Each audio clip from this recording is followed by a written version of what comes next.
मां ख़याली ख़ुदानि जो मुनकर बनाया ऐं तुंहिंजे ख़ुदा जो को नौकर बनाया। जे आहियां त आहियां, जे नाहियां त नाहियां। अवां जे ख़ुदा जो रबवेत जो पर्दो अवां जे मसलक में हूंदो जे ॿियो को, ऐं मुंहिंजे मसलक में मुंहिंजो ख़ुदा ॾिस गफ़ूर रहीम आ, शेरक खां वेझो।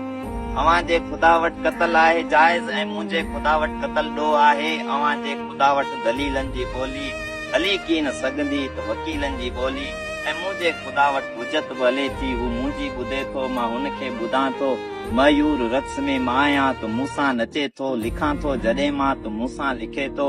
अंदर मंझि वेही हू मूंखे चवे थो त तफ़कर जी तख़्ती ते जांचे ॾिसींजे। जॾहिं कुन चयो हो तॾहिं ई लिखियो हो। मां आलम जो रब आहियां, को मोमिन जो न आहियां। मां हिंदू बि न आहियां न मुस्लिम को आहियां। मां ईसा जो आहियां, मां अहमद जो आहियां। क्रिश्चन बि मुंहिंजो, मां एवारा जो आहियां। मां मज़दक ऐं माना सां गॾु गॾु ॾिसां थो, मां आराइन सां गॾु गॾु दुरावरनि जो आहियां। अलॻि जो ॾिसो था अवां जी नज़र, मां हर ज़ात ते ॾिस त क़ादिर बि आहियां। मां पंहिंजे हुजण जी ॼाण साबिती थो। मां ज़ाहिर बि आहियां त बातिन बि आहियां, मां ज़ाहिर बि आहियां त बातिन बि आहियां।